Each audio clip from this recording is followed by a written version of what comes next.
mud bog. There's a few of these. Some of the mud's deeper than others. Depending on which way you go, it's thicker. If you go through the middle of most of these, it's not really anything to get worked up over. Just a little rutted, nothing too bad. So just pick your lines.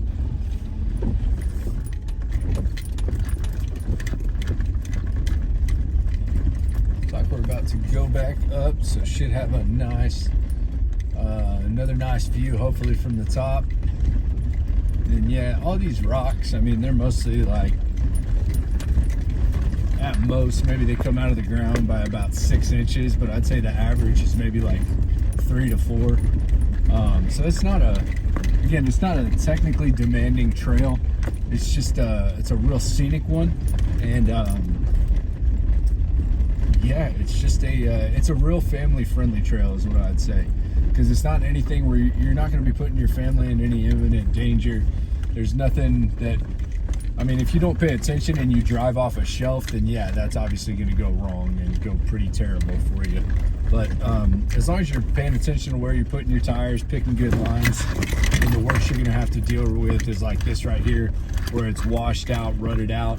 So just, you know, choose your lines and you'll be fine. You can straddle these pretty easily as long as you're not in a super narrow vehicle. I mean, our wheelbase is pretty narrow, but we're, you know, straddling these just fine.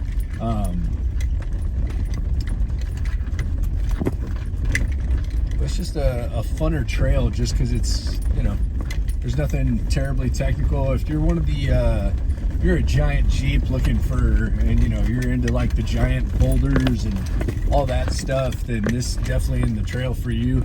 But if you're looking for a very, very mild or moderate trail with a couple fun obstacles to really kind of cut your teeth for off-roading, especially if you're new, or if you're, you know, a seasoned off-roader and you're just looking for a real mild trail, you know, that's not going to get you, it's not necessarily going to get the heart pumping, but it's a beautiful view and you really love the outdoors, then man, K-Trail is definitely for you.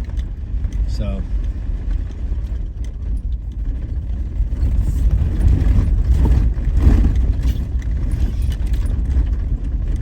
sweeping views from mountain ridge to mountain ridge are freaking awesome. And the layers, like if I look out to my left right now, I can't really show y'all because, you know, I got to keep my hands on the wheel, but if I look out to the left, there is like ridge after ridge after ridge, and it's man, it's a sight to behold.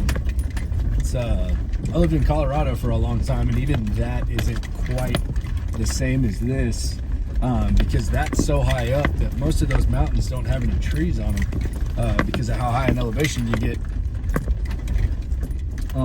Whereas here, I mean, we're only at about, I think, 2,200 feet of elevation, which obviously is not very much.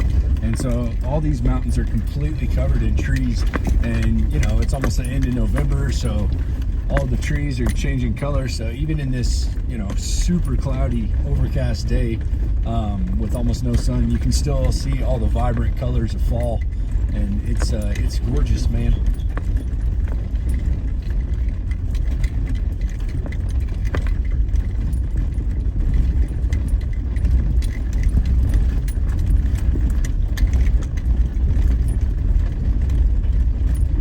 I think it stays pretty basic from here on out, getting a little narrow again, but I don't think it's going to get much more interesting than this from here on out. If I remember correctly from reading the write-up on Trails Off-Road, it's going to get easier from here on out. So there may be a couple little water crossings or mud pits, but nothing that's you know, going to be any cause for concern. Like, speaking of, I think here's one.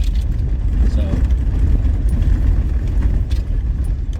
again, it's not anything crazy. Hopefully we can get to a nice ridge or a better break in the trees. I tried to get a video earlier, but it wasn't really again, that's the only problem with there being so many trees, is there's no really break in the tree line, and so it's really hard to get a good video to show y'all the sweeping vistas. So Anyway, though, stay tuned, and hopefully we can get y'all a good view of the of all the mountains in the distance. There's an obstacle.